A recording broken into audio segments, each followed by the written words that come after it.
Hola a todos, bienvenidos a un nuevo episodio de nuestro canal. Hoy les traigo una historia que les va a erizar la piel y los va a mantener en vilo hasta el final. Pero antes de comenzar, si aún no estás suscrito al canal, este es el momento perfecto para hacerlo. Dale like a este video y déjame un comentario contándome desde dónde nos estás escuchando. Me encanta saber que tenemos oyentes de todas partes del mundo y leer sus experiencias. Ahora sí, sin más preámbulos, vamos con la historia de hoy. Yo nunca fui de esas personas que creen en lo paranormal. Siempre pensé que los fantasmas, los espíritus y todas esas cosas eran puras invenciones de gente con demasiada imaginación o con ganas de llamar la atención. Crecí en una familia muy racional, donde todo tenía una explicación lógica y científica. Mi padre era ingeniero y mi madre profesora de matemáticas, así que pueden imaginarse el tipo de educación que recibí. Todo en mi vida estaba regido por la razón, por los hechos comprobables, por aquello que se podía ver, tocar y medir.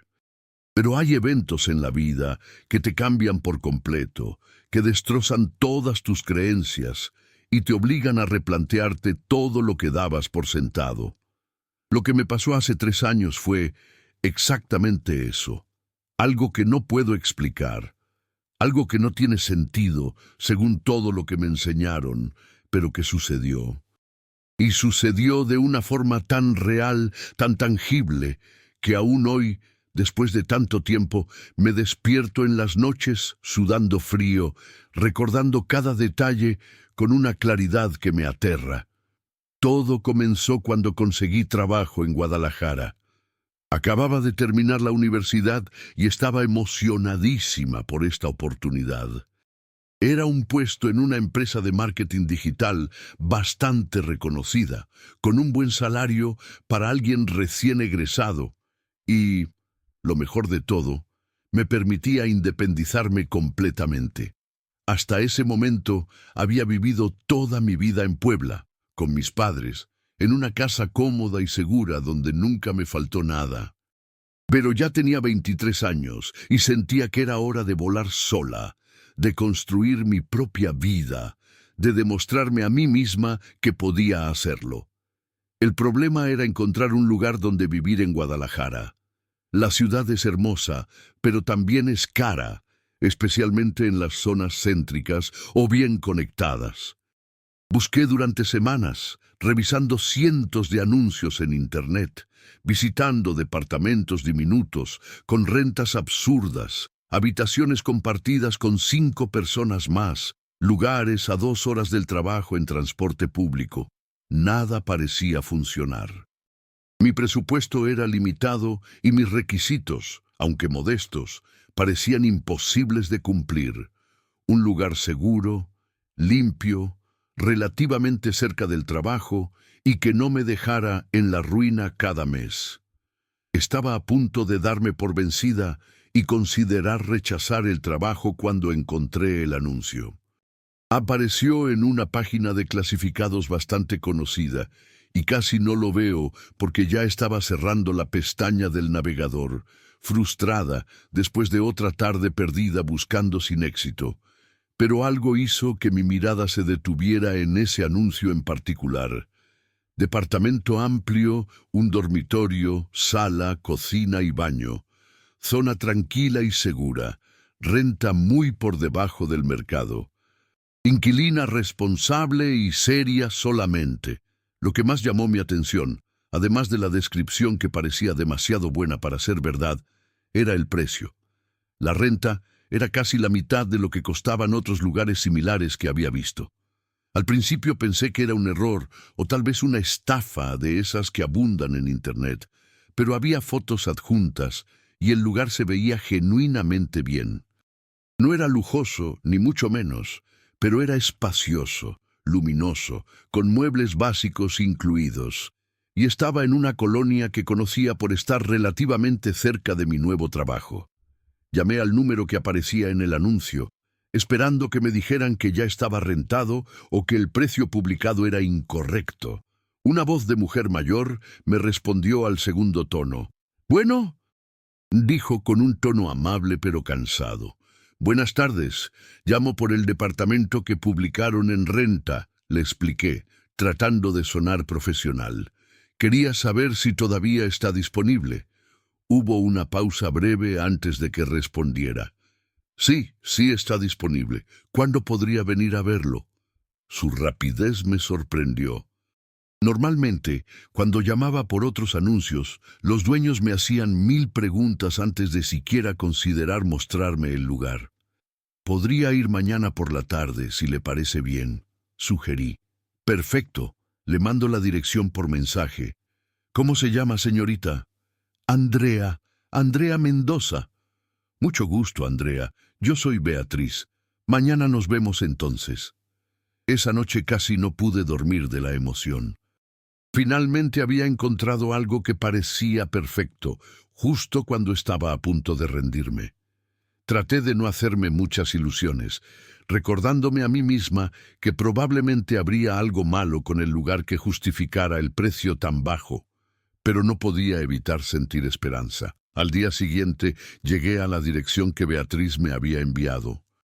El edificio era antiguo, de esos de los años 70 u 80, de 3 pisos, con fachada de concreto y ventanas amplias.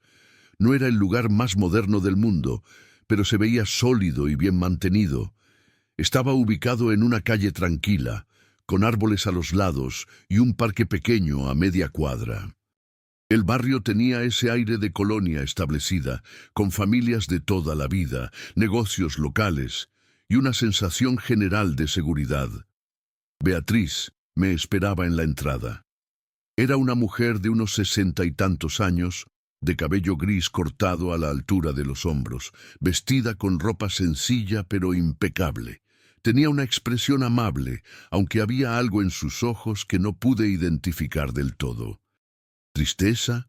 ¿Preocupación? No estaba segura. «¿Andrea?», preguntó con una sonrisa suave. «Sí, mucho gusto, señora Beatriz». Nos dimos la mano y ella me guió hacia el interior del edificio. Subimos por unas escaleras angostas hasta el segundo piso. El pasillo olía ligeramente a humedad, pero nada alarmante para un edificio de esa antigüedad. «Es este», dijo deteniéndose frente a una puerta de madera con el número 204 en una placa de bronce. Sacó un manojo de llaves de su bolso y abrió la puerta. Cuando entramos, me quedé genuinamente impresionada. El departamento era incluso mejor de lo que se veía en las fotos. La sala era amplia, con ventanas grandes que dejaban entrar mucha luz natural. Había un sillón de 2 plazas, un poco viejo pero en buen estado, una mesa de centro y un pequeño librero contra una de las paredes. El piso era de loseta beige, brillante y limpio. La cocina era pequeña pero funcional, con todos los electrodomésticos básicos. Estufa, refrigerador, microondas, todo se veía antiguo pero bien cuidado. El baño era sencillo, con azulejos blancos y accesorios que claramente tenían varias décadas, pero estaba impecable. La habitación era la que más me gustó. Era espaciosa, con un closet empotrado grande, una cama matrimonial con un colchón que se veía cómodo, un buró y una cómoda. Había una ventana amplia que daba a un patio interno donde se veían algunos árboles y macetas con plantas. La luz que entraba era perfecta, cálida y acogedora.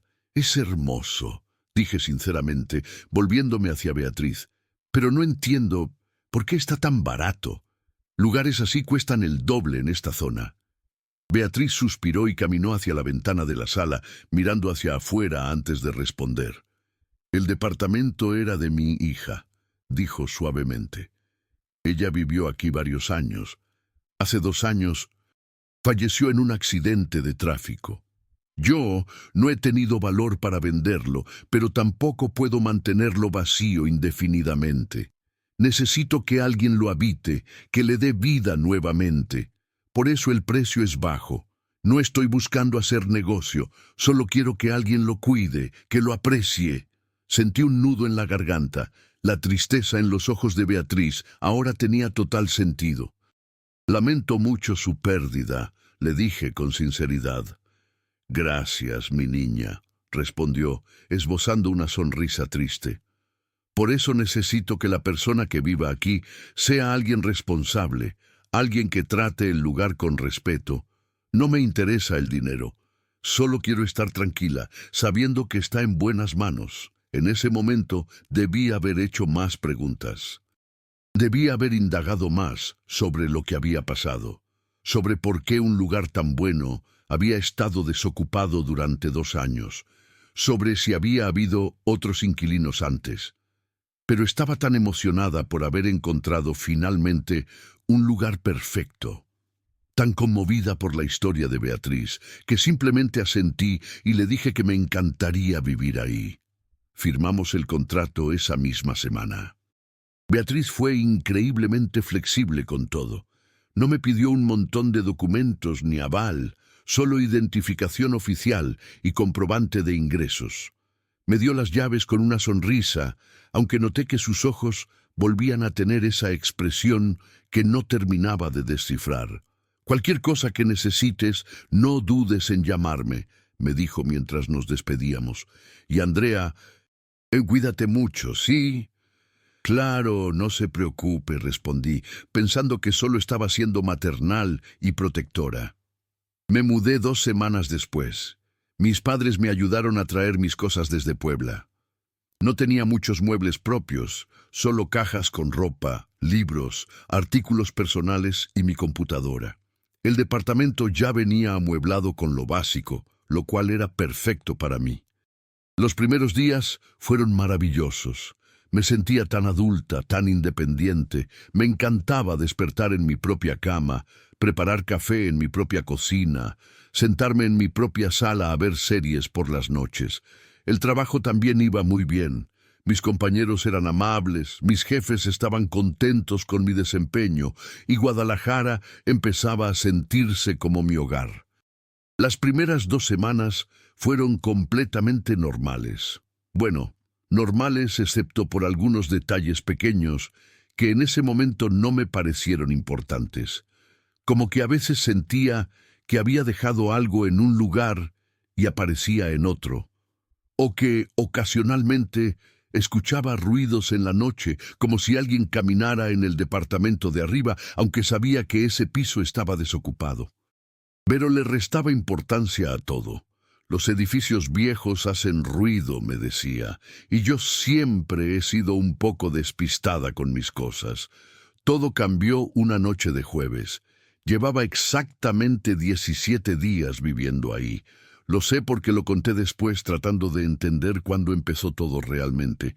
Había sido un día largo en el trabajo. Llegué al departamento alrededor de las 8 de la noche, cansada y con hambre.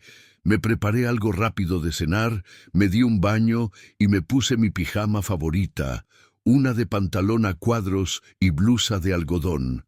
Me senté en la cama con mi laptop, planeando ver una película antes de dormir. Eran alrededor de las 11 de la noche cuando escuché el primer ruido extraño. Fue como un arrastre, como si alguien moviera algo pesado por el suelo de la sala.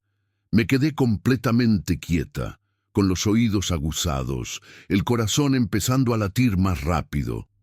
«¿Hola?», llamé con voz temblorosa, sintiendo ridícula al instante. ¿A quién le estaba hablando? No hubo respuesta, pero el ruido se repitió. Esta vez sonó más cerca, como si viniera del pasillo entre la sala y mi habitación. Me levanté de la cama, tomando mi celular con mano temblorosa. Caminé hacia la puerta de mi cuarto, que había dejado entreabierta. Asomé la cabeza con cuidado, mirando hacia el pasillo y la sala. No había nada, todo estaba exactamente como lo había dejado. La luz de la sala seguía encendida, el sillón en su lugar, la puerta de entrada cerrada con llave. Me asomé al baño y a la cocina. Nada. «Edificios viejos», me dije en voz alta, tratando de calmar mi acelerado pulso. «Solo son ruidos de un edificio viejo». Volví a mi habitación, cerré la puerta esta vez y me metí en la cama. Pero ya no pude concentrarme en la película. Cada pequeño sonido me sobresaltaba. Finalmente, apagué la laptop y decidí intentar dormir. Fue entonces cuando lo escuché claramente. Pasos, pasos en mi sala. No eran pasos fuertes, como de alguien grande y pesado. Eran pasos suaves, casi delicados, pero inconfundibles. Alguien estaba caminando en mi sala. Sentí que el miedo me paralizaba completamente. Mi mente racional trataba de encontrar explicaciones. Tal vez era algún vecino en el departamento de al lado y el sonido se transmitía a través de las paredes. Tal vez era algo afuera, en la calle. Tal vez estaba tan cansada que estaba imaginando cosas. Pero entonces escuché que la puerta de mi habitación se abría lentamente con un crujido suave de las bisagras. Abrí los ojos de golpe, incorporándome en la cama. Mi corazón latía tan fuerte que podía escucharlo en mis oídos. La puerta, que había cerrado momentos antes, ahora estaba completamente abierta, y en el umbral, iluminada por la tenue luz que entraba desde la sala, había una silueta. Era una mujer. Podía distinguir su forma claramente, aunque sus rasgos estaban en sombras. Usaba lo que parecía ser un vestido o una falda larga y su cabello caía sobre sus hombros. Estaba completamente inmóvil, solo parada ahí, mirándome. Quise gritar, pero mi garganta estaba cerrada. Quise moverme, correr, hacer algo, pero mi cuerpo no respondía. Solo podía quedarme ahí, sentada en mi cama, mirando a esta figura que no debería estar en mi departamento. No sé cuánto tiempo pasamos así, mirándose en la oscuridad. Probablemente fueron solo segundos, pero se sintieron como horas. Entonces, tan lentamente como había aparecido, la figura se dio la vuelta y caminó de regreso hacia la sala. Fue ese movimiento lo que rompió mi parálisis. Salí de la cama de un salto, encendí la luz de mi habitación y corrí hacia la sala, encendiendo cada luz a mi paso. No había nadie. Revisé todo el departamento frenéticamente. La puerta de entrada seguía cerrada con llave desde adentro. Las ventanas estaban cerradas. No había absolutamente nadie más en el departamento aparte de mí. Esa noche no dormí. Me quedé sentada en la sala, con todas las luces encendidas, demasiado aterrada para volver a mi habitación. Cada ruido me hacía saltar, cada sombra me parecía amenazante. Cuando finalmente amaneció y los primeros rayos de sol empezaron a iluminar el departamento, sentí un alivio inmenso. Me fui a trabajar sin haber dormido nada, con unas ojeras terribles y temblando de agotamiento y miedo. Durante todo el día, traté de convencerme de que había sido un sueño, una alucinación producto del cansancio o del estrés por la mudanza y el trabajo nuevo. Pero sabía que no era verdad. Había estado completamente despierta. Lo que vi era real. Esa tarde, después del trabajo, no quería volver al departamento. Caminé sin rumbo por Guadalajara durante horas, deteniéndome en cafés y tiendas, cualquier cosa para retrasar mi regreso. Pero eventualmente, cuando oscureció, no tuve más opción que volver. Entré al departamento con el corazón en la garganta, encendiendo todas las luces inmediatamente. Todo se veía normal, tranquilo, como siempre. Me preparé algo de cenar, me di un baño rápido y me forcé a entrar a mi habitación. Esta vez dejé la luz del pasillo encendida y mi puerta completamente abierta.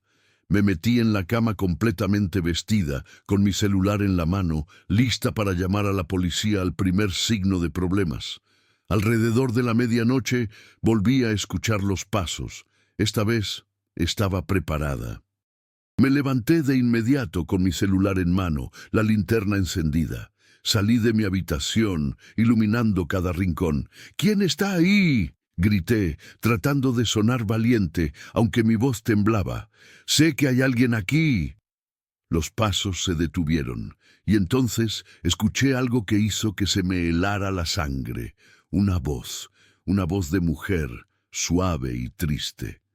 Este es mi hogar, dijo. ¿Por qué estás aquí? Casi se me cae el celular del terror. La voz había sonado tan cerca, como si alguien estuviera parado justo a mi lado, pero cuando iluminé a mi alrededor, no había nadie. ¡Vete!, grité, y mi voz sonó histérica incluso para mis propios oídos. ¡Vete de aquí! Y entonces la vi nuevamente. Esta vez estaba parada en medio de la sala, y con la luz del pasillo pude verla con más claridad que la noche anterior. Era joven, tal vez de mi edad o un poco mayor. Tenía cabello largo y oscuro, y usaba jeans y una blusa azul. Lo más aterrador era su rostro.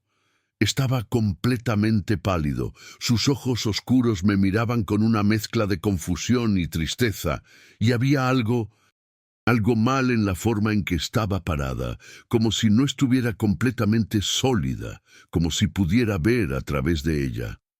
«No deberías estar aquí», dijo nuevamente, su voz sonando distante y apagada. «Este es mi lugar». Retrocedí hasta que mi espalda chocó contra la pared. «Por favor», susurré, sintiendo lágrimas rodar por mis mejillas. «Por favor, no me hagas daño». La figura me miró por un momento más, su expresión tornándose más triste si eso era posible. Entonces, como si alguien hubiera apagado un interruptor, desapareció. Un segundo estaba ahí, y al siguiente simplemente no estaba. Me dejé caer al suelo, sollozando incontrolablemente. No podía negar lo que estaba pasando. No podía convencerme de que estaba imaginando cosas o soñando. Había un fantasma en mi departamento, un espíritu, algo que no debería existir según todo lo que me habían enseñado, según todo en lo que había creído. El resto de la noche la pasé acurrucada en el sillón de la sala, llorando y temblando, esperando que amaneciera. A las 6 de la mañana, en cuanto me pareció una hora respetable, llamé a Beatriz. «¿Bueno?», respondió con voz somnolienta. «Beatriz, soy Andrea», dije, mi voz todavía temblorosa, «del departamento. Necesito hablar con usted urgentemente». Hubo una pausa larga. «¿Qué pasó, mi niña?», preguntó, y por su tono supe que ya sabía la respuesta. Hay algo en el departamento», logré decir. He visto a alguien, una mujer, pero no está realmente ahí y...» «Lo sé», me interrumpió suavemente. «Andrea, lo sé. ¿Puedes venir a mi casa? Necesitamos hablar». Una hora después, estaba sentada en la cocina de Beatriz, con una taza de café caliente entre mis manos temblorosas. Ella estaba sentada frente a mí, con una expresión que mezclaba culpa y tristeza. «Debí decírtelo desde el principio», comenzó. «Pero tenía tanto miedo de que no aceptaras el departamento, de que quedara vacío nuevamente». «¿Decirme qué?», pregunté, aunque ya sabía la respuesta. «¿Mi hija?». Su nombre era Lucía. Ella murió hace 2 años. Pero no fue en un accidente de tráfico, como te dije. Fue en el departamento. Se suicidó. Sentí como si me hubieran golpeado en el estómago. «La encontró su novio», continuó Beatriz, con lágrimas rodando por sus mejillas. «Estaba pasando por una depresión terrible. Yo no lo sabía, ella no me contaba nada. Siempre fue muy reservada. Un día simplemente decidió que no podía más». «Beatriz», dije suavemente, tratando de procesar toda esta información. «¿Por qué no me lo dijiste? ¿Por qué me dejaste mudarme ahí?». «Porque después de que ella murió, no pude deshacerme del departamento. Cada vez que intentaba ponerlo en venta, algo me detenía. Sentía que era todo lo que me quedaba de ella, ¿entiendes? Pero tampoco podía entrar ahí. Solo de cruzar esa puerta me ponía a llorar. Así que lo mantuve cerrado durante 2 años». «¿Y los otros inquilinos?», pregunté. «¿Nadie más lo rentó en todo este tiempo?». Beatriz desvió la mirada. «Hubo 3 personas antes que tú. Ninguna duró más de 1 semana. Todos se fueron diciendo que había algo raro en el departamento, que no podían dormir, que escuchaban cosas, pero tú parecías tan desesperada por encontrar un lugar, tan buena persona. Pensé que tal vez contigo sería diferente. Pensé que tal vez Lucía finalmente descansaría si alguien cuidaba bien de su hogar. Me froté la cara con las manos, sintiéndome abrumada por todo esto. No puedo seguir viviendo ahí, Beatriz. Lo siento mucho por su pérdida, de verdad, pero no puedo estar en un lugar donde hay un fantasma. Es demasiado para mí. Lo entiendo perfectamente, dijo ella tomando mi mano. Te devuelvo tu depósito completo y los días que ya pagaste. No tienes que volver ahí si no quieres. Debería haber aceptado su oferta. Debería haberme ido de inmediato, buscar otro lugar, olvidarme de todo esto. Pero entonces pensé en algo. ¿Qué va a pasar con Lucía?, pregunté. Si me voy, ¿ella se quedará atrapada ahí para siempre? Beatriz me miró con sorpresa. No lo sé, mi niña. Yo ya no sé qué hacer. He traído sacerdotes para que bendigan el lugar, personas que dicen hablar con espíritus. Nada ha funcionado. Lucía sigue ahí. Me quedé en silencio por un largo rato pensando. A pesar del terror que había sentido las últimas 2 noches, había algo en la forma en que Lucía me había mirado, algo en su voz que no parecía malévolo, parecía perdida, triste, como si ella tampoco supiera por qué seguía ahí. Déjame intentar algo, dije finalmente. Dame unos días más. Si no funciona me voy. Pero quiero intentarlo. Beatriz parecía confundida. ¿Intentar qué? Hablar con ella, respondí, sin estar del todo segura de lo que estaba diciendo. Tal vez solo necesita que alguien la escuche. Esa noche, regresé al departamento con una determinación que no sabía que tenía. Preparé té, me senté en el sillón de la sala y esperé. Dejé todas las luces apagadas, excepto una pequeña lámpara en la mesa de centro. Alrededor de la medianoche sentí que la temperatura del departamento bajaba notablemente. Mi aliento se volvió visible en el aire. Y entonces la vi, materializándose lentamente en el mismo lugar donde había estado la noche anterior. Esta vez no grité, esta vez no huí, simplemente la miré. «Hola, Lucía», dije con voz suave. «Soy Andrea. Sé que este era tu hogar. Lo siento si te asusté siendo yo quien se asustó primero». Ella me miró con esos ojos oscuros y tristes. «¿Conoces mi nombre?», preguntó, su voz sonando sorprendida. «Tu mamá me lo dijo», respondí. «Me contó lo que pasó. ¿Cuánto te extraña?». Lucía bajó la mirada. «No quería hacerle daño a nadie», susurró. «Solo quería que el dolor terminara. Pero ahora estoy atrapada aquí y no sé cómo irme». Sentí lágrimas en mis ojos, pero esta vez no eran de miedo, sino de tristeza por esta chica que estaba sufriendo, incluso después de la muerte. «¿Por qué crees que sigues aquí?», pregunté. «No lo sé», respondió, su figura parpadeando ligeramente, como una imagen con mala señal. «Hay algo que necesito hacer, algo que quedó inconcluso, pero no recuerdo qué es, y cada día que pasa me siento más perdida, como si me estuviera desvaneciendo un poco más». Durante las siguientes 2 semanas, Lucía y yo hablamos casi todas las noches. Al principio era aterrador, no voy a mentir. Cada vez que aparecía, sentía un escalofrío recorrerme la espalda. Pero gradualmente me fui acostumbrando. Aprendí sobre su vida, sus sueños, sus miedos. Era o había sido una persona normal, como yo.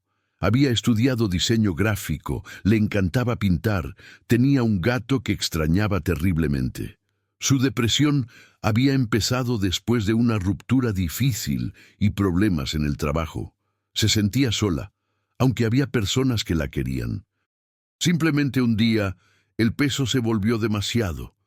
Yo le hablaba sobre mi vida también. Le contaba sobre mi trabajo, mis amigos, mi familia. A veces parecía triste al escuchar sobre el mundo exterior que ya no podía experimentar, pero otras veces parecía encontrar consuelo en estas conversaciones. Una noche, mientras hablábamos, mencionó algo que me llamó la atención. «Dejé algo para mi mamá», dijo de repente. «Una carta. La escribí antes de lo que hice, pero no la dejé donde pudiera encontrarla. Tenía miedo de que me detuviera si la veía antes». «¿Dónde está la carta?», pregunté inclinándome hacia adelante. «En mi libro favorito, 100 años de soledad. Está en el librero». Me levanté y fui hasta el librero de la sala. Efectivamente, ahí estaba un ejemplar de 100 años de soledad, con el lomo desgastado por las muchas lecturas. Lo saqué cuidadosamente y lo abrí. Entre las páginas, exactamente a la mitad del libro, había un sobre. Estaba amarillento por el tiempo, con el nombre Mamá escrito en la parte delantera con una caligrafía delicada. «La encontré», dije, volviéndome hacia Lucía. Su figura parecía más sólida que nunca, sus ojos llenos de lágrimas espectrales. «Por favor», susurró, «dásela. Necesita saber que la amaba, que nada de esto fue su culpa. Necesita saber que en medio de todo mi dolor había momentos en que sentía su amor manteniéndome aquí. Solo que al final no fue suficiente». Al día siguiente fui a casa de Beatriz y le di la carta. Ella la leyó ahí mismo frente a mí, llorando silenciosamente. Cuando terminó me abrazó con fuerza. «Gracias», susurró. «Gracias por encontrar esto. Gracias por cuidar de ella incluso ahora».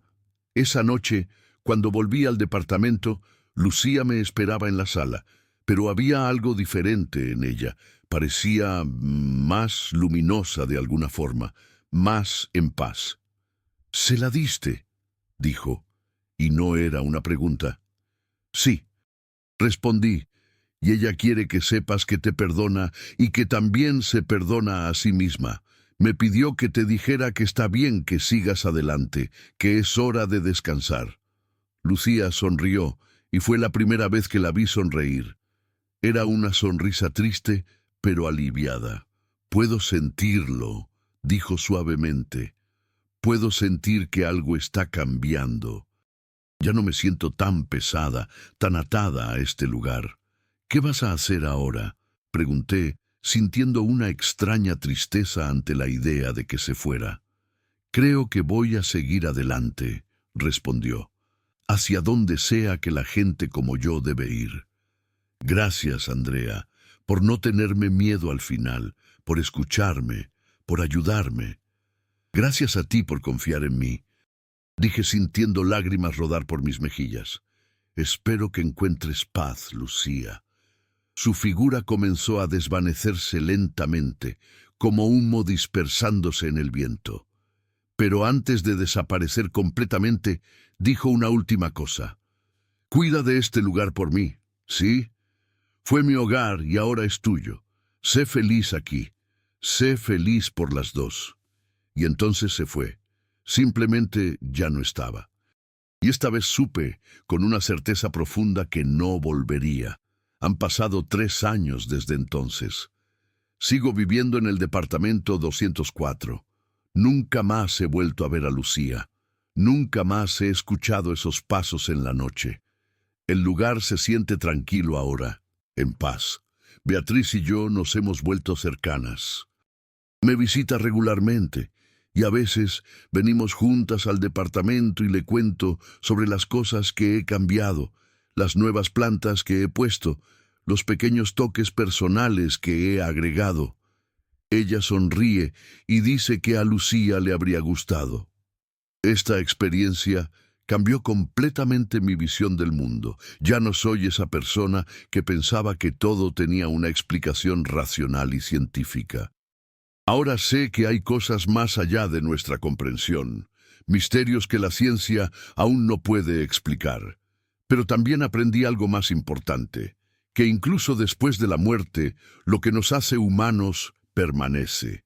El amor, el dolor, el deseo de ser escuchados y comprendidos. A veces, cuando estoy sola en el departamento por las noches, pienso en Lucía. Me pregunto si finalmente encontró la paz que buscaba. Me gusta pensar que sí, que está en algún lugar mejor, libre del dolor que la atormentó en vida. Y cuando amigos o familiares me preguntan si no me da miedo vivir en un lugar donde alguien murió, donde hubo un fantasma, simplemente sonrío y les digo la verdad. Este lugar está lleno de historia, de amor, de memoria. Y no hay nada que temer en eso, porque al final, Lucía no era un monstruo ni un espíritu maligno. Era solo una chica perdida que necesitaba ayuda para encontrar su camino a casa. Y estoy agradecida de haber podido ser esa ayuda, de haber sido el puente entre dos mundos, aunque fuera solo por un momento. Esta es mi historia. La historia de cómo una escéptica total se convirtió en creyente, de cómo el miedo se transformó en comprensión, y de cómo un lugar embrujado se convirtió en un hogar lleno de amor y paz. Y si algún día tú te encuentras con algo que no puedes explicar, algo que desafía todo lo que creías saber sobre el mundo, te pido que no huyas de inmediato. Respira profundo, mira más allá de tu miedo y pregúntate, ¿qué está tratando de decirme esta experiencia? Porque a veces los fantasmas que más nos asustan son los que más necesitan nuestra compasión. Gracias por escuchar mi historia hasta aquí. Pensé que con la partida de Lucía todo había terminado, que finalmente podría vivir una vida normal en mi departamento, libre de apariciones nocturnas y presencias inexplicables. Durante varios meses, así fue exactamente. El departamento se sentía cálido, acogedor, completamente mío. Había dejado de mirar sobre mi hombro constantemente, había dejado de sobresaltarme con cada ruido, pero entonces algo cambió. Fue aproximadamente 6 meses después de la partida de Lucía. Era una noche de viernes y había invitado a mi mejor amiga, Daniela, a quedarse el fin de semana. Daniela y yo nos conocíamos desde la universidad, y aunque ella vivía en Monterrey, tratábamos de vernos al menos una vez cada 2 meses. Esa noche habíamos salido a cenar, habíamos tomado unas copas de vino y regresamos al departamento riéndonos y contándonos chismes como siempre. «Me encanta este lugar», dijo Daniela, dejándose caer en el sillón. «Tiene tan buena energía. No puedo creer lo barato que lo conseguiste». Yo sonreí sin contarle toda la historia. Daniela sabía que había tenido algunos problemas al principio, pero nunca le había contado la verdad completa sobre Lucía. ¿Cómo le explicas a alguien que viviste con un fantasma durante semanas? Sí, tuve suerte. Fue todo lo que dije. Esa noche, Daniela durmió en el sillón cama de la sala. Yo me fui a mi habitación alrededor de la medianoche, cansada pero contenta de tener a mi amiga visitándome. Me desperté abruptamente a las 3:25 de la madrugada. No sé qué me despertó exactamente, pero de repente estaba completamente consciente, con el corazón latiéndome rápido. La habitación estaba en silencio, todo parecía normal, pero había algo, una sensación en el aire que no había sentido desde hacía meses. Me levanté de la cama y salí al pasillo. La puerta de la sala estaba entreabierta y pude ver que Daniela seguía dormida en el sillón cama, tapada hasta la nariz con las cobijas. Entonces lo vi. Parado junto a la ventana de la sala, mirando hacia afuera, había una figura masculina. Sentí que el aire se me escapaba de los pulmones. No era Lucía, esta era definitivamente una presencia diferente. Era más alta, más sólida de alguna forma. Usaba jeans y una camisa oscura, y aunque estaba de espaldas a mí, algo en su postura emanaba una tristeza profunda. «¿Quién eres?», susurré, mi voz apenas audible. La figura se dio la vuelta lentamente. Era un hombre joven, tal vez de unos 25 o 26 años. Tenía el cabello oscuro despeinado, barba de varios días y ojos que se veían cansados, como si no hubiera dormido en mucho tiempo. Pero lo más impactante era su expresión. parecía completamente perdido. ¿Dónde está Lucía?, preguntó, su voz sonando distante y confusa. Necesito hablar con Lucía. Necesito decirle que lo siento. Sentí que se me erizaba la piel. Este tenía que ser él. El novio de Lucía, el que la había encontrado. Lucía ya no está aquí, dije suavemente, tratando de mantener la calma a pesar del miedo que sentía. Ella siguió adelante hace varios meses. El hombre me miró con una expresión de angustia tan profunda que dolía verla. No puede ser. Tengo que hablar con ella. Tengo que decirle que lo siento, que debí haberme dado cuenta, que debí haberla ayudado. Es mi culpa, todo es mi culpa. ¿Cómo te llamas?, pregunté, dando un paso cauteloso hacia la sala. Roberto, respondió. Me llamo Roberto. Yo era su novio. La amaba tanto. ¿Por qué no me di cuenta de lo mal que estaba? ¿Por qué no vi las señales? En ese momento, Daniela se movió en el sillón cama, murmurando algo en sueños. Roberto la miró con expresión alarmada. No puede verme, dije rápidamente. Solo yo puedo verte. Roberto, ¿cuándo moriste? Él me miró con confusión. ¿Morir? Yo no morí. ¿O sí? Se miró las manos como si las viera por primera vez, notando su cualidad semitransparente. Yo no entiendo. Lo último que recuerdo es estar en mi auto. Estaba lloviendo, estaba llorando. No podía dejar de pensar en ella, en cómo la encontré ese día. Iba manejando y había tanta lluvia que apenas podía ver el camino, y entonces se detuvo, su rostro mostrando comprensión y horror al mismo tiempo. El camión, susurró. Había un camión. Invadió mi carril. Traté de esquivarlo, pero... ¡oh, Dios! ¡Oh, Dios! Morí. Morí también.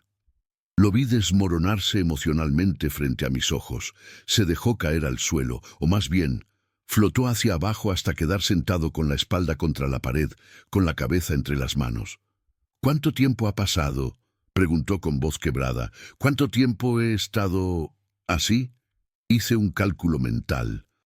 Si Lucía había muerto hace 2 años y medio y Roberto era su novio en ese momento, ¿cuándo fue el accidente, Roberto? ¿Qué día era?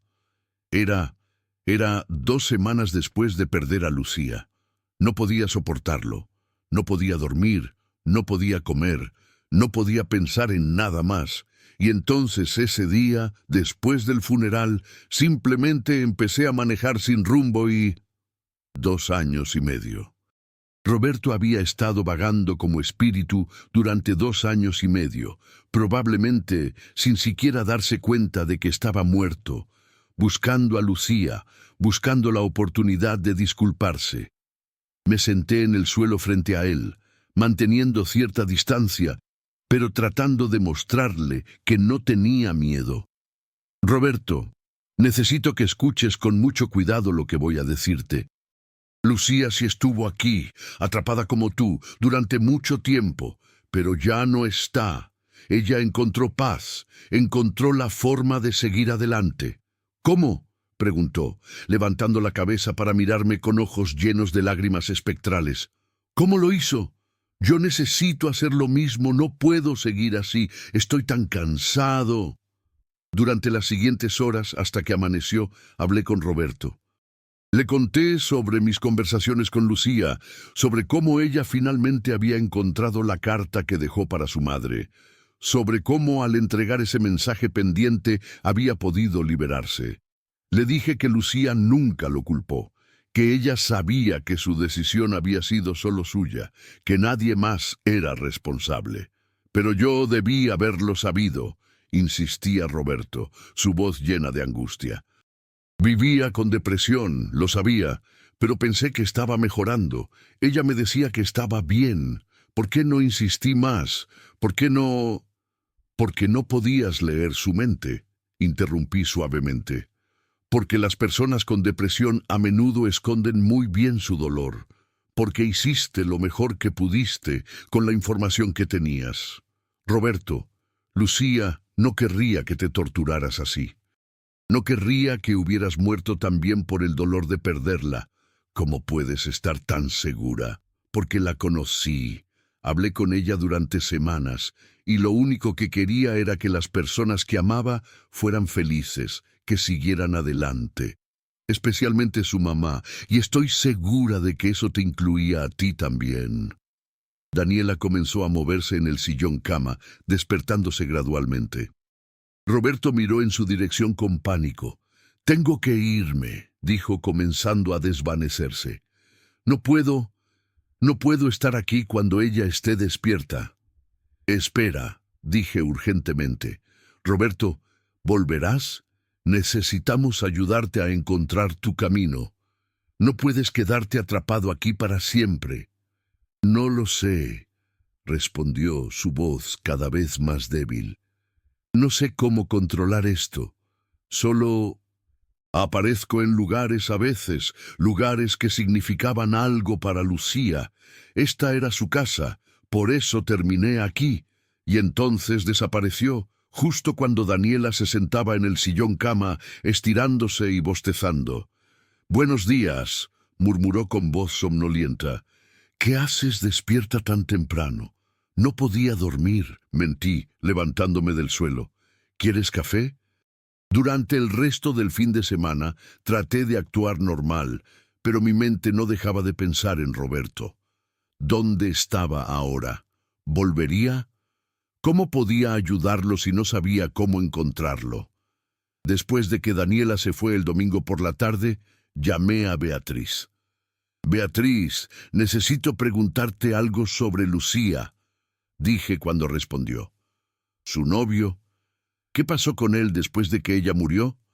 Hubo un silencio largo al otro lado de la línea. «Roberto», dijo finalmente, su voz cargada de tristeza. «Pobre muchacho. Lo tomó muy mal. Vino al funeral, pero se veía destrozado. Y luego, 2 semanas después, también murió. Accidente automovilístico. Su familia dijo que había estado muy deprimido, que no estaba durmiendo ni comiendo bien. Algunos pensaron que tal vez no fue realmente un accidente, que tal vez él...» No terminó la frase, pero no necesitaba hacerlo. Entendí lo que estaba insinuando. «¿Sabes dónde está enterrado?», pregunté. «En el Panteón de Mezquitán, al norte de la ciudad». «¿Por qué preguntas, mi niña?» «Porque estuvo aquí anoche», dije simplemente. Ya no tenía sentido ocultarle cosas a Beatriz. «Su espíritu está buscando a Lucía, está tan perdido como ella lo estuvo». Escuché a Beatriz inhalar profundamente. «Ay, Dios mío, ese pobre muchacho, ¿qué vas a hacer?» «Voy a intentar ayudarlo, como ayudé a Lucía, pero necesito saber más sobre él. ¿Sabes si dejó familia, amigos, alguien que pueda tener algo suyo, algo que fuera importante para él?» «Su mamá aún vive», dijo Beatriz pensativamente. «Se llama Elena. Vive en la colonia Chapalita. Ella y yo nos vimos algunas veces después de los funerales, compartiendo nuestro dolor. Déjame buscar su número». Al día siguiente, después del trabajo, fui a visitar a Elena, la madre de Roberto. Vivía en una casa modesta pero bonita, con un jardín frontal lleno de plantas. Beatriz había llamado antes para explicarle quién era yo, así que me esperaba. Elena era una mujer de unos 50 y tantos años, con cabello gris y ojos amables pero cansados. Me recibió con un abrazo, como si ya me conociera. «Pasa, por favor», dijo, guiándome hacia su sala. «Beatriz me contó que estás viviendo en el departamento de Lucía y que has visto a Roberto». Me senté en el sillón que me ofreció, sin estar segura de por dónde empezar.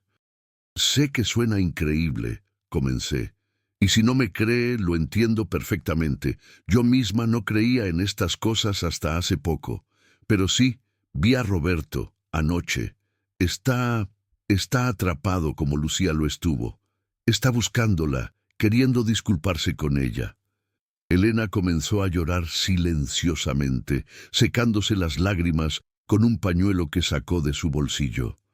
«Mi Roberto siempre fue tan sensible», dijo con voz quebrada. «Desde niño. Sentía todo muy profundo. Cuando conoció a Lucía se enamoró perdidamente. La adoraba. Y cuando pasó lo que pasó, algo se rompió en él. Dejó de ser mi hijo. Se convirtió en un cascarón vacío. Traté de ayudarlo, de llevarlo a terapia, de hacer que hablara conmigo, pero no podía alcanzarlo. Era como si ya se hubiera ido, incluso antes del accidente.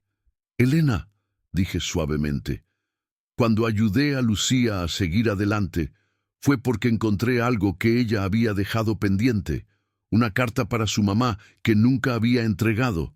Necesito saber si hay algo similar con Roberto, algo que quisiera decir o hacer y no tuvo oportunidad. Elena pensó por un largo momento. Había algo, dijo finalmente. Después del accidente, cuando recogimos sus cosas de su departamento, encontramos un cuaderno. Roberto siempre escribía.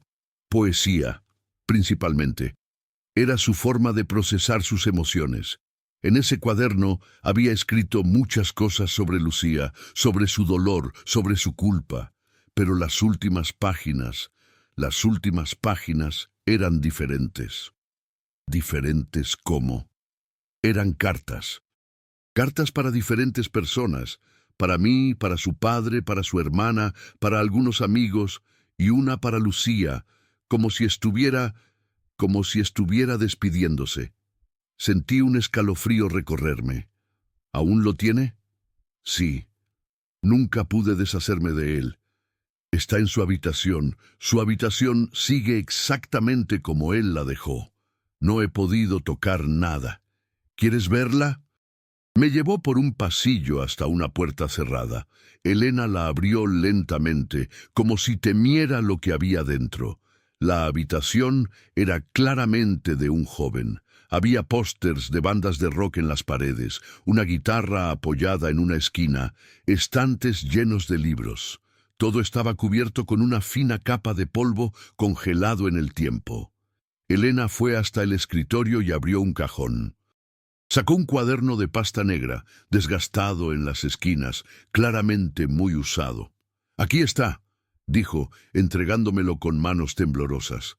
«Por favor, si realmente puedes ayudar a mi hijo a encontrar paz, haz lo que tengas que hacer. No soporto pensar que está sufriendo incluso después de la muerte».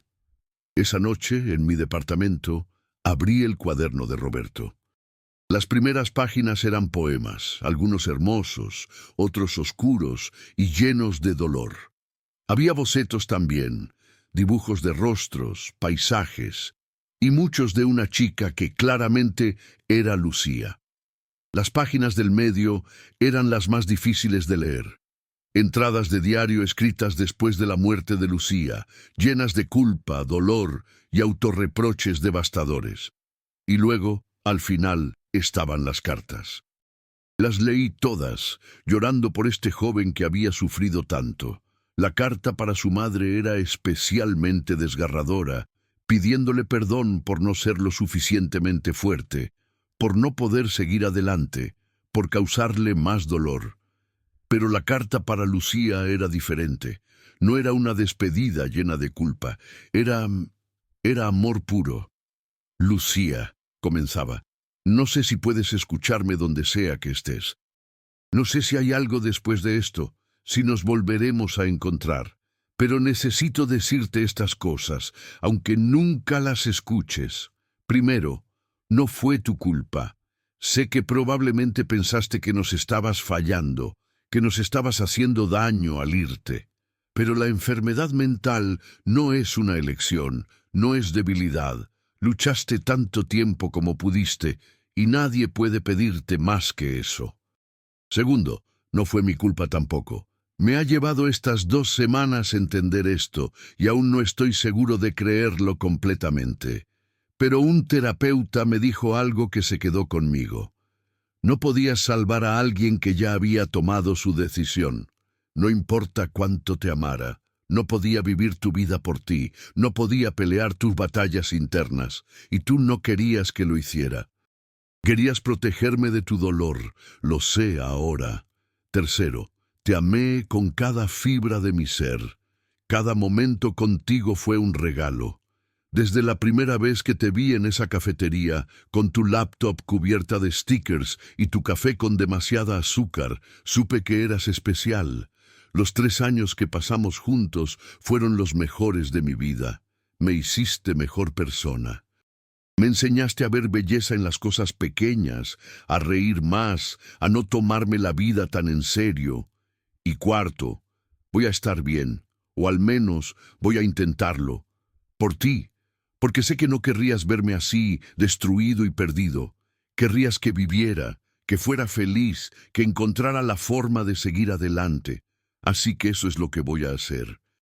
Va a ser difícil, quizás la cosa más difícil que haya hecho nunca, pero lo intentaré. Te amo, Lu. Siempre te amaré. Donde sea que estés, espero que finalmente hayas encontrado paz. Tuyo para siempre, Roberto. Cerré el cuaderno, secándome las lágrimas. Era obvio que Roberto había escrito esto tratando de convencerse de seguir adelante, de encontrar una razón para continuar. Pero el dolor había sido demasiado. 2 días después de escribir esta carta, había muerto en ese accidente.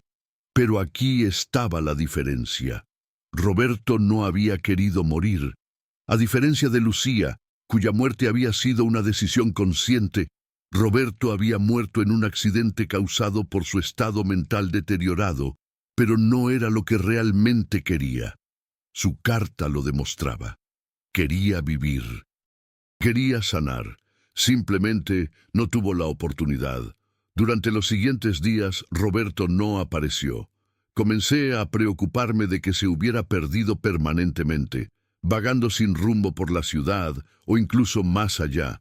Pero entonces, una semana después de mi primera conversación con él, regresó. Era tarde en la noche. Yo estaba en mi habitación, leyendo en la cama, cuando sentí ese cambio en la temperatura que ahora reconocía tan bien. Me levanté y salí a la sala. Roberto estaba ahí, parado en el mismo lugar que la primera vez, mirando por la ventana. «¿Has vuelto?», dije suavemente. Se dio la vuelta para mirarme. Se veía más cansado que antes, más transparente. «No sé por qué sigo viniendo aquí», dijo con voz apagada. «Hay otros lugares donde aparezco también. Mi casa, la cafetería donde conocí a Lucía, el parque donde solíamos caminar, pero siempre termino regresando aquí. Es porque este era el lugar de Lucía», expliqué, «donde ella vivía, donde ella era más ella misma. Parte de ti sigue buscándola». «¿Dónde está?», preguntó, su voz quebrándose. «¿Dónde está realmente?» «Dices que siguió adelante, pero ¿qué significa eso? ¿Está en el cielo? ¿Está en ninguna parte? ¿Ya no existe?» «No lo sé», admití honestamente. «No tengo todas las respuestas, Roberto, pero lo que sí sé es que encontró paz, que dejó de sufrir, y que pudo hacerlo porque completó lo que tenía pendiente aquí». «¿Y qué tengo yo pendiente?», preguntó con desesperación. «¿Qué me mantiene atrapado?». Fui a mi habitación y regresé con su cuaderno. Cuando lo vio, sus ojos se abrieron con sorpresa. «¿Cómo conseguiste eso?». «Tu mamá me lo dio». «Roberto, necesito que escuches algo». Me senté en el sillón y comencé a leer en voz alta su carta para Lucía. A medida que leía, lo veía reaccionar, recordando cada palabra que había escrito. Cuando terminé, estaba llorando de nuevo. «La escribí 2 días antes del accidente», dijo. «Estaba tratando de convencerme de que podía seguir adelante, pero no pude. El dolor era demasiado». «Lo sé. Pero Roberto, esto es importante. Tú querías vivir, a diferencia de Lucía, que había tomado la decisión consciente de terminar su vida. Tú estabas luchando por continuar. Tu muerte fue un accidente, una tragedia, no una elección». «Pero estaba manejando sin cuidado», protestó. «Estaba llorando tanto que apenas podía ver. Si hubiera estado prestando atención...». «Estabas pasando por un duelo devastador», interrumpí firmemente. Estabas sufriendo de depresión aguda, no estabas en tu estado mental normal, y aún así estabas tratando de sanar. Esta carta lo prueba. ¿Y qué importa eso ahora?, preguntó con amargura. Igual terminé muerto, igual causé más dolor a mi familia, igual no pude cumplir mi promesa de intentar estar bien. Pero tu intención era buena, insistí. Y creo que eso es lo que importa. Roberto, también tengo cartas que escribiste para tu familia. ¿Quieres que se las entregue? Me miró por un largo momento. No lo sé. ¿Les ayudaría o solo les causaría más dolor? Tu mamá está sufriendo, le dije suavemente. Está viviendo con la culpa de no haber podido salvarte, igual que tú vives con la culpa de no haber salvado a Lucía. Ella necesita saber que la amabas, que no te fuiste porque no te importara. Necesita saber que trataste de seguir adelante. Durante los siguientes días, Roberto y yo hablamos mucho. Le conté historias que su mamá había compartido conmigo sobre su infancia, sus sueños, su personalidad. Él compartió recuerdos de Lucía, los buenos momentos que habían tenido juntos antes de que la depresión la consumiera. Una noche, mientras hablábamos, le hice una pregunta que había estado rondando mi mente. Roberto, ¿qué querías hacer con tu vida antes de todo esto? ¿Cuáles eran tus sueños? Se quedó pensativo por un momento. Quería ser músico, dijo finalmente, o al menos quería intentarlo. Escribía canciones, tocaba la guitarra. Lucía siempre me animaba a perseguir ese sueño, pero yo tenía miedo de fracasar, de decepcionar a mi familia, de no ser lo suficientemente bueno. Así que trabajaba en una oficina, haciendo algo que odiaba, ahorrando dinero, diciéndome que algún día lo intentaría. Pero ese algún día nunca llegó. ¿Tienes canciones escritas? Tenía cuadernos llenos de ellas. No sé qué pasó con todo eso. Están en tu habitación, le dije. Tu mamá no ha tocado nada. Todo sigue ahí. Sus ojos se iluminaron con algo que podría haber sido esperanza. ¿De verdad? Durante las siguientes semanas, trabajé con Elena. Le entregué las cartas que Roberto había escrito y lloramos juntas mientras las leía. Pero también le hablé sobre su música, sobre sus sueños no cumplidos. Quiero hacer algo, le dije. Quiero grabar sus canciones, encontrar músicos que puedan darles vida. No para hacerme famosa ni ganar dinero, sino para que su arte exista en el mundo, para que algo de él perdure. Elena me miró con lágrimas en los ojos. ¿Harías eso? ¿Por mi Roberto? Por él y por Lucía también. Porque creo que esto es lo que los mantiene atrapados. Sueños no cumplidos, palabras no dichas, amor no expresado completamente. Y así comenzó mi proyecto. Con la ayuda de Elena, reuní todos los cuadernos de canciones de Roberto. Encontré músicos locales que estaban dispuestos a ayudar. Algunos por dinero, pero otros simplemente porque les conmovió la historia. Durante 3 meses trabajamos en grabar 10 de las mejores canciones de Roberto. Cada vez que completábamos una canción, se la ponía a Roberto cuando visitaba. Al principio estaba escéptico, incluso avergonzado. No son tan buenas, decía, son solo cosas que escribía para mí mismo. Pero a medida que escuchaba las canciones cobrar vida, algo en él comenzaba a cambiar. Se veía menos transparente, más sólido. Su expresión ya no era de angustia constante, sino de algo parecido a la paz. Cuando terminamos la última canción, organicé un pequeño concierto. No fue nada grande, solo una reunión íntima en un café local que tenía un espacio para música en vivo. Invité a Elena, a la familia de Roberto, a algunos de sus viejos amigos y a Beatriz. Esa noche, mientras los músicos tocaban las canciones de Roberto, miré hacia el fondo del café y ahí estaba él, pero no estaba solo. Junto a él, igual de transparente pero radiante de alguna manera, estaba Lucía. Se tomaban de la mano, los dos mirando el escenario donde la música de Roberto llenaba el espacio. Lucía lo miraba con tanto orgullo, tanto amor. Y Roberto finalmente sonreía, una sonrisa genuina y en paz. Cuando el concierto terminó y la gente comenzó a dispersarse, me acerqué a donde estaban parados. Nadie más podía verlos, pero yo sí. «Es hermoso», dijo Lucía hablándome por primera vez en meses. «Gracias por hacer esto por él». «¿Cómo?», comencé a preguntar, pero Roberto interrumpió.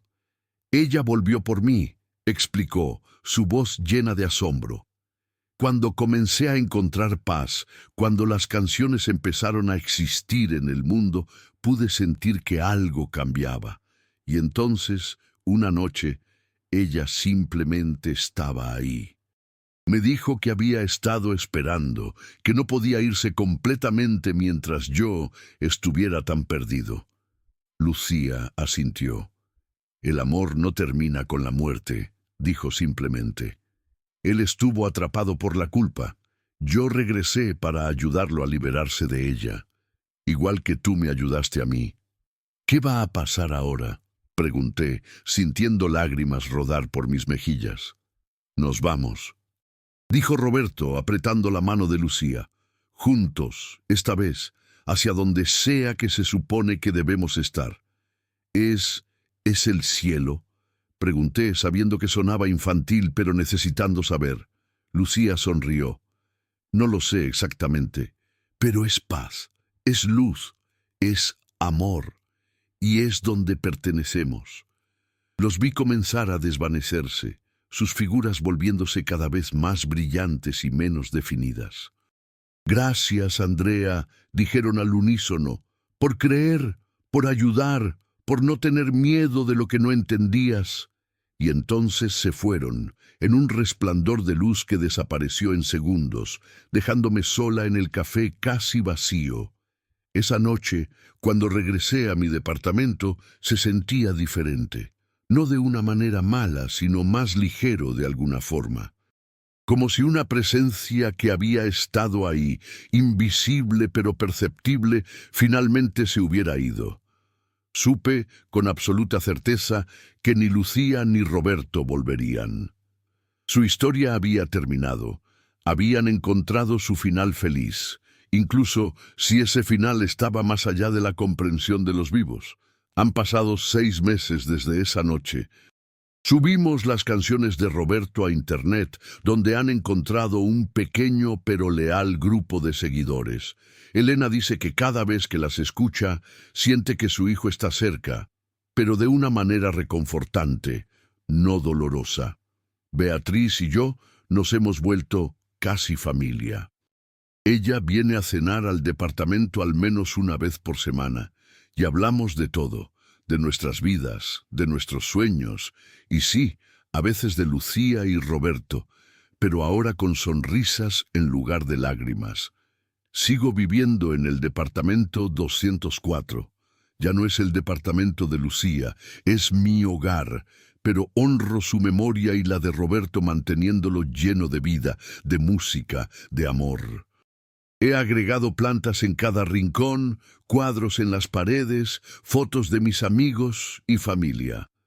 Esta experiencia me cambió de maneras que nunca imaginé posibles. Ya no soy la escéptica que fui, pero tampoco soy alguien que ve fantasmas en cada sombra. Lo que soy ahora es alguien que entiende que el mundo es más complejo, más misterioso y sí, más mágico de lo que nos enseñan.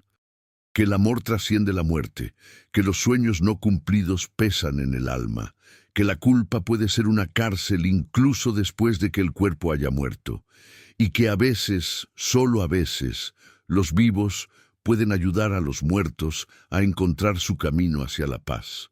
Si me preguntan si creo en fantasmas, ya no sé qué responder, porque fantasma implica algo aterrador, algo malévolo. Y Lucía y Roberto no eran eso. Eran almas perdidas que necesitaban ayuda para encontrar su camino a casa.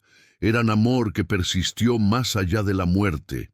Eran recordatorios de que cada vida importa, cada sueño vale la pena perseguir, cada palabra de amor debe ser dicha mientras aún hay tiempo. Entonces les digo a ustedes, que me han escuchado hasta el final, si tienen sueños, persíganlos ahora. Si aman a alguien, díganlo hoy. Si cargan culpas, perdónense, porque el tiempo que tenemos aquí es precioso y finito, y no queremos quedarnos atrapados, ni en vida ni en muerte, por cosas que pudimos haber hecho diferente. Mi nombre es Andrea, y esta fue mi historia. Una historia de fantasmas, sí, pero más que eso, una historia de amor, pérdida, redención y la increíble capacidad del espíritu humano para sanar, incluso más allá de los límites de la vida misma. Gracias por escucharme. Cuídense mucho. Y recuerden, nunca están realmente solos. El amor que compartimos con otros nunca muere verdaderamente. Solo se transforma en algo diferente, algo eterno. Hasta la próxima, amigos. Tentar nuevamente.